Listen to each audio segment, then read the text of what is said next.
Hello everyone, and welcome to SUNUP. I'm Lyndall Stout. We begin today with some guidance for cattle producers. Now's the time to think about management strategies for your fall calving operation. Here's SUNUP's Curtis Hare with our Extension beef cattle specialist, Dr. Dave Lalman.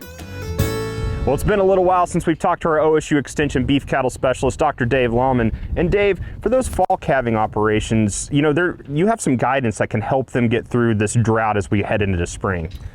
Sure, and severe conditions persist in western part of the state, and so there are fewer fall calving operations in that part of the state, but there are a considerable number of those. And yes, if we can use this concept of weaning a little early to save substantial amount on the forage requirements for the entire cow herd. So you have some calves right here that you said that were weaned about a week ago, right? Yeah, we weaned them last week. So how do you go about managing that to kind of make it, like you said, it's a lot earlier than what producers are usually used to? In a fall calving operation, it's very common to wean later rather than earlier than the traditional 205 days or 210 days. Many fall calving operations in Oklahoma would wean, June. Some push it all the way up to the middle of July and make those steer calves. I mean, it's a logical thing to do. Those steer calves, it's easy management, but they'll weigh well over 700 pounds in many cases. But this year in those operations to the west, we just don't have the forage abundance availability, at least not at this point in time. And so if they can be weaned, let's say, right away here, that basically would give you the month of April, May, and June, where the cow herd is consuming somewhere around 20 to 25% less forage. And therefore, you could either take, and that winds up being about, on an average size cow, around 6 pounds of forage a day. For 90 days, that amounts to nearly 1 acre less of native rangeland required for a cow herd for this entire coming year. So that's a substantial savings and should be one strategy to help people kind of get through the current drought situation. Yeah, and that's definitely going to be useful. Hopefully we get some more rain, so it's not something to have to be too concerned about. So for the calves, what nutritional requirements, since you're weaning so early, what would they require to be healthy? Then that's the challenging part of using that early weaning strategy. Producers are either going to need to sell their calves right away, or come up with some sort of a retained ownership program, which includes a nutritional management. Now, a lot of people wouldn't have, feed bunks and pens and some way to mix a ration, but if you just think about from at least a theoretical standpoint, if we're going to reduce the forage intake of the cow herd by as much as 6 pounds a day, we can take that 6 pounds and apply it directly to the calves instead of running it through the cow herd, if we choose to retain ownership for a few more weeks or months. And then that 6 pounds plus some purchased concentrate feeds like dried distiller's grains or corn, a combination of the two, along with a little bit of supplement, those calves can make economical weight gain. It has me curious, if the situation stays the same, hopefully it won't, heading into the fall, for those spring calving operations, is this something that's going to be applicable to them? Same principle. So really quickly, last week we had Dr. Paul back on talking about bloat. There was some severe cases that have popped up in the state. Yeah. So, kind of what's the situation happening there? Well, it seems to have died down. This is generally what happens is when we have these storms of bloat, they occur rapidly, and then generally, they'll just kind of dissipate rapidly too. And so you actually have you're starting back up the Rancher's Lunchtime series. This is what, year 3 for that? Year 3, and this is series number 14. This series continues to focus on trying to find ways to help folks. The topic next Thursday will be using summer annuals to help replenish some of that forage inventory. Alrighty, thanks Dave. Dr. Dave Lalman, Extension beef cattle specialist here at Oklahoma State University. And if you'd like a link to the Luncher's Ranch Time series, go to our website, sunup.okstate.edu.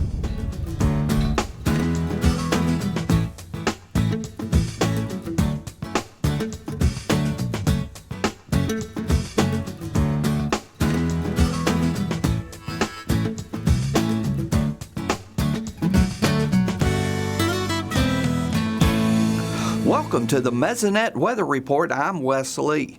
Spring finally has arrived this past week, and with it came some substantial winds.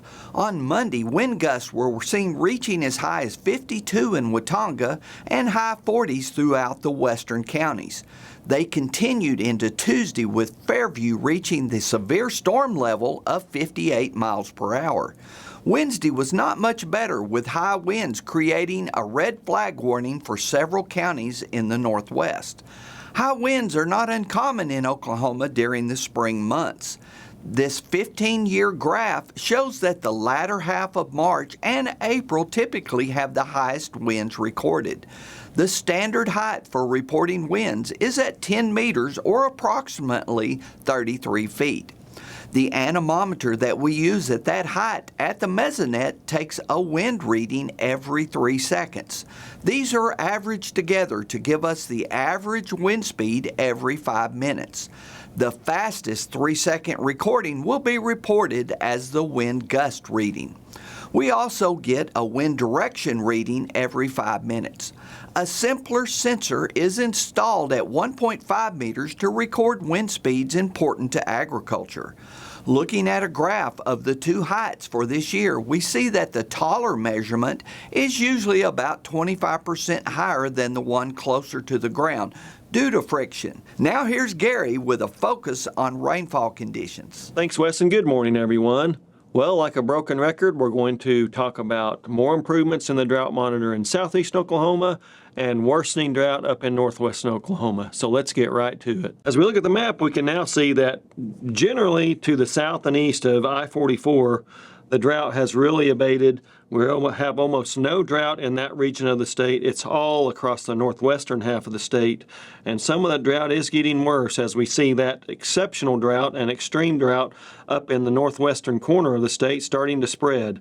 So we now have exceptional drought covering almost all of the panhandle, save for the far western part of Cimarron County in the western panhandle of Oklahoma. If we take a look at the rainfall through March, at least through the 22nd, we see that it's really been quite the dud. It does show the general pattern, though, of lots of rainfall to the south and east of I-44 in general, and very little rainfall to the north and west of that line. Up in parts of northwest Oklahoma, we had less than 1/10 of an inch in Woodward and Harper County and much of the panhandle, so certainly way too dry in that part of the state to relieve drought. If you look at that departure from normal map, well, it's pretty telling too that much of this northwestern half of the state, less than 25% of normal rainfall, and in a lot of cases, less than 10% of normal rainfall through the month thus far, at least through the 22nd. Now, our hope for further relief from the drought does come up pretty strongly as we get into April, May, and June.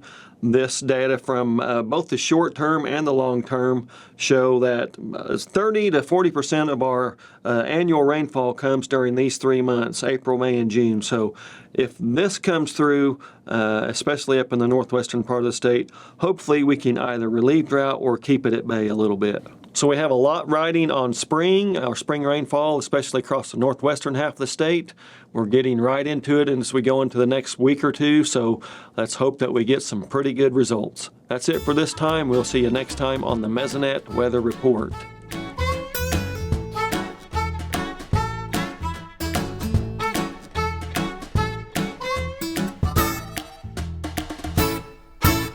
Dr. Kim Anderson, our crop marketing specialist, is here now. Kim, what did the markets talk about this week? Well, there's quite a bit of market talk. You look at the Russian exports, I think that's continued from the week before. It's just how much Russia has to put on that export market. You know, their exports are backed up, their ending stocks are projected to be relatively high, and they're looking at an average crop following a record crop last year.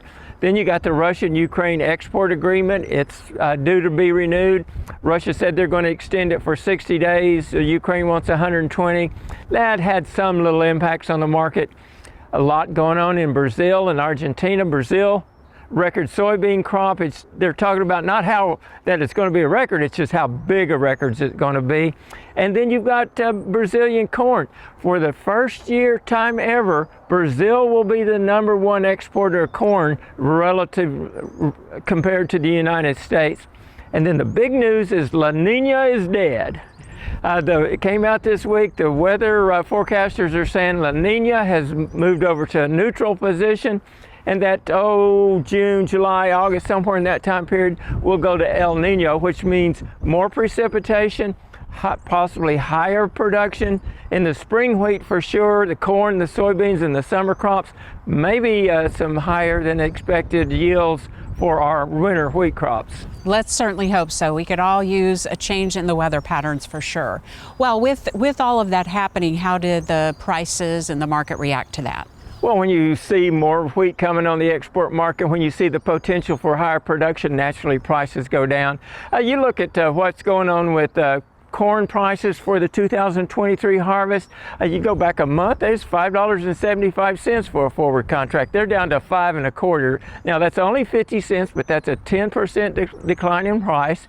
You look at soybeans. You go back 3 or 4 months, it was at $13.30, and then it got down, around $13. It's down now around $12, $11.90, I believe is what it was just before this taping. It's a 10% decline in soybean prices too. You look at wheat coming up right now. You can forward contract in northern Oklahoma for $7.50, Panhandle area for $7.55, southern Oklahoma somewhere around $7.30, something like that. So we've had that go down. But when we got the financial situation, we had 25, 30-cent drop in prices, gained back, 2 days down, a day or two back, it was back up. So it's around $7.50 now, holding relatively stable. So I know you run the numbers too. What is your price outlook? Well, if you look at what's going on, and let's just talk about wheat. It's too far to predict corn, soybeans, the summer crop prices. But if you look back, go back to July of 2010 and look forward, there seem to be 2 price ranges that our prices move in, from $3 to $6 and from $6 to $9. Right now we're in that $6 to $9 range. You look back over there, when we had the $6 to $9, we had the stocks to use ratio about 36%. Right now we're around 40%, so we're in that range. When they were below the $6, 3 to 6, our stocks to use ratio was up 55 to 65%. So we got relatively tight stocks, a good stocks to use ratio, and it'll take us a year or so to get that back up. So I'm probably looking at it staying in that $6 to $9 range. Right now the offer is right exactly midpoint $7.50. Split the difference, right? Split the difference. Okay, great. Kim, thanks a lot. We'll see you next week.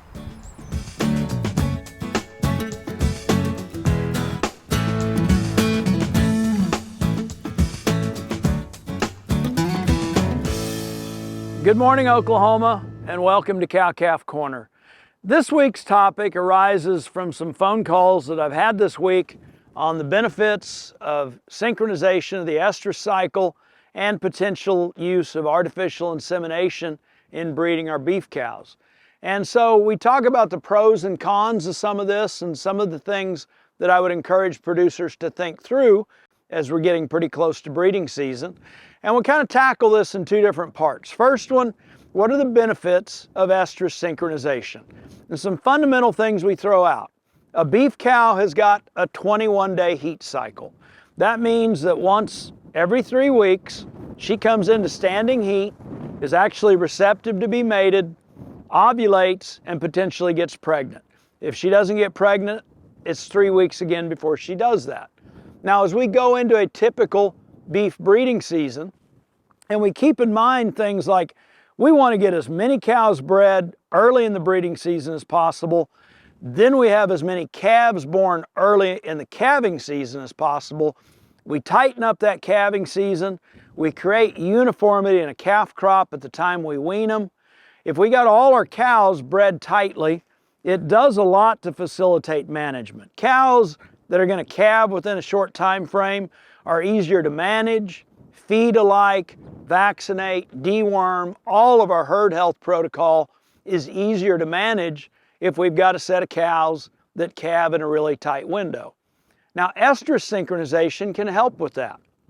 We do a little bit of management, and there's many different protocols we can follow as far as synchronizing the heats on cows, but we can bring a lot of cows into standing heat at a given time. We can concentrate our labor efforts if we're going to be heat detecting during those times. And as a result of that, those cows, even if they don't breed off those first heats, will tend to stay in sync at subsequent heats as we go through breeding season. So as we look at this at the onset and think about the potential management, most heat synchronization protocols are going to require cows to go through a chute 1 to 3 times prior to us catching them to potentially artificially inseminate. So we've got to think through pros and cons. Do we have the working facilities, a good chute, a good alleyway to even make that possible? Do we have the manpower and the labor to actually work and sort these cows as needed and actually go through this process of all those times through the chute in addition to the breeding? And because there's many different heat synchronization protocols out there, most all of them are going to involve some prostaglandin F2 alpha, some gonadotropin, and some sort of progesterone. We hear a lot of people talk about CEDARs. CEDARs are an implant that we actually put into the vagina of a cow that is a progesterone release. All those things can be used in some tandem to actually synchronize heats. So, second thing to consider is this time and expense that we're going to go through in synchronization going to benefit us from a standpoint, have we identified an AI sire, secured our supply of semen, and have that on hand, knowing what traits are economically important to us relative to our marketing plan and our intended use of those calves? Are we going to offset this initial time and expense by superior genetics and capture the value of those genetics long term? Third thing is we need to consider if we have a trained AI technician available to us. And going into a synchronization system, whether we're going to do a timed AI, whether we're going to be breeding cows in a cluster over multiple days after checking heat, we're going to need availability of a trained AI technician that is on hand to breed those cows. Now maybe that's us. Maybe we're going to provide that service ourselves, but the actual heat detection and breeding season, for whatever duration of time that involves, we need to be able to devote ourselves or that AI technician to it at that particular point in time. Consider all those things, and I hope this helps, and appreciate you joining us this week on Cow-Calf Corner.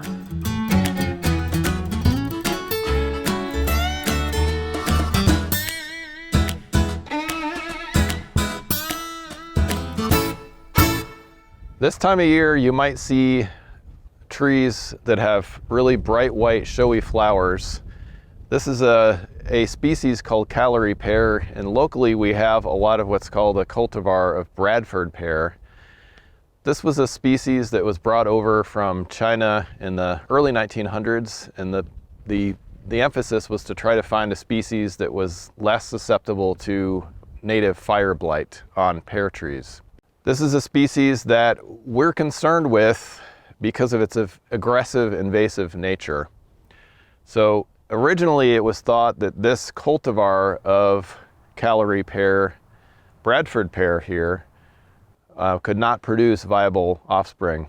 Well, after enough time, we've learned that it can produce viable offspring, and now it's aggressively spreading in native habitats throughout Oklahoma. So Calorie Pear or Bradford pear can have a lot of nice traits that landowners want on their property. So it can have really bright white showy flowers, and in the fall often you'll get a bright red foliage that's a really pretty fall color. Problems with the Calorie Pear include it can have substantial thorns. Of course, it spreads aggressively. It can outcompete native species, and you'll often see it in old fields or even in woodlands, filling in gaps left by other native tree species. So some more negatives to Calorie Pear include the offensive odor that comes from these trees. Also, you'll find these trees often in landscape settings in large parking lots around malls. And what can happen with those, they'll be good cover for birds later in the summer months when it gets hot. And a lot of birds in these trees will lead to a lot of defecation on cars in those parking lots. So certainly a lot of negatives to, again, a non-native invasive tree species. So some ways you can take care of Calorie Pear. Of course, a lot of people don't want to cut down a beautiful landscape tree, but you might consider replacing it with something native like redbud or a native pear species. Calorie Pear has become so aggressive and invasive that in some states, in some cities, there are buyback programs for an incentive to cut down a Calorie Pear tree and replace it with something native. Some states have gone as far as trying to outlaw these trees and try to provide incentives again for homeowners to replace them with something else, and for nurseries to stop stocking this particular cultivar. For more information on Bradford pear, go to the SUNUP website. Finally today, the inspiring group of 5th graders in Garfield County who are giving the SUNUP crew a bit of a run for our money. It's a special day at Chisholm Elementary School. 2nd graders taking a break from class to learn about crops and animals from FFA members. And if you look a little closer, a local news crew is also in the mix. This is CNC, which stands for Chisholm News Crew, and it's basically just a news crew inside our school where we just say what's going on. 5th graders in Mrs. Sarah Dow's program run all aspects of production. My job is the roving reporter, where I go around the school and sometimes interview people and just go around the school and video. So what the anchors do is really just cover everything. Like we say the dates, we say quotes, we say lunch. We just do the important information for them. And then the reporters get to do all the fun stuff, like the announcements and the breaking news and just everything like that at our school. Like any news operation, workdays begin with editorial meetings. A roving reporter will first off in the morning, they'll come in here and talk about what we need to do and get done. And then we will get our camera tech and we will go outside and we will move around this class or even the school, and then we can film there. Then it's out the door and on the scene, capturing video, gathering facts and interviews, and coordinating logistics, all on deadline. Chisholm News Crew is an extracurricular activity that runs throughout the school year. Students apply, interview, and audition. Some arrive with public speaking and showmanship skills learned in forage, but all of them grow throughout the process. Yes, definitely. I've learned to not be shy on the camera as much, and I've learned to maintain eye contact and to just speak to the person you're speaking to and not look straight at the camera. Teamwork first and foremost. It's just really fun in all ways because we all have our different parts and it just blends together so nicely. Combined values make good television and good citizens. Well, one of the biggest things in my life right now is courage, because I have, last year, per se, I didn't have the courage to step up and speak out. But now this year, since I'm in CNC and 4-H, I can definitely project my voice and talk out loud. Well, just overall, they have just become better, speakers and more confident in themselves. That's probably the first thing. But I feel like they've really learned how to accept constructive criticism. At the beginning, it was hard because they didn't like to be told how to do things. Well, some of them probably didn't like to be told how to do things, and I would stop them abruptly, and then we'd have to start over and start over and start over. And they are very comfortable with me saying stop at this point. Jessica Nichols is a Garfield County 4-H educator. Well, one of the big things in 4-H is learning how to public speak. That's just a skill everyone needs, and these kids are learning it in their school, getting to talk with their classmates, when they do interviews with other people across the school. And in 4-H, it's the same way, whether we're teaching about our project or talking with a donor or just a community member, those are just skills that are going to help those kids as they become adults and be successful in their life. What a foundation. CNC means fun, responsibility, growing confidence, along with a dash of humility, plus an inspiring teacher, already planting seeds for the future. When I grow up, I kind of just want to do exactly this, be on TV and be an anchor. Where do you think you want to go to school? I think I want to go to the University of Oklahoma and get my degree in broadcast journalism. Well, that's okay as long as you do your master's at OSU. Okay. And also, I'm an OSU fan. Go Pokes. Yeah. What great kids and what a great school. So how did their story turn out? Let's take a look.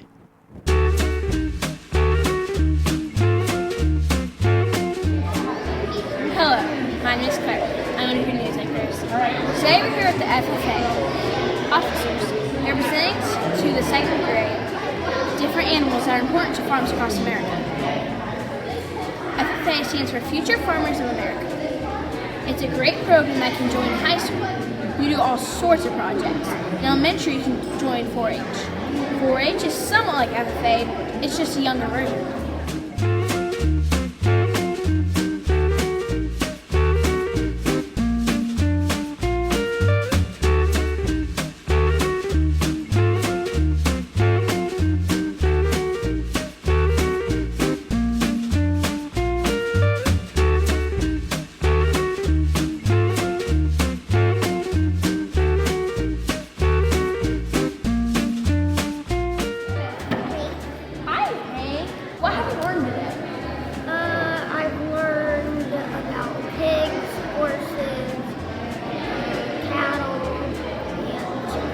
How do you think these animals help you in life?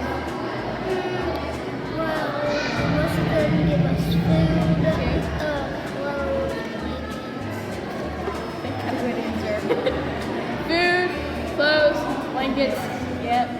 I think that's the main reason animals are here. Yeah. In addition to talking with the Chisholm news crew about what they do to put their show together, the SUNUP crew had a chance to visit with the kids about what we do here at SUNUP to put our show together, as well as our careers in broadcasting and possible future internships. And who knows, maybe you'll see these same kids right here on SUNUP someday in the future. And that'll do it for our show this week. We'll see you next time at SUNUP.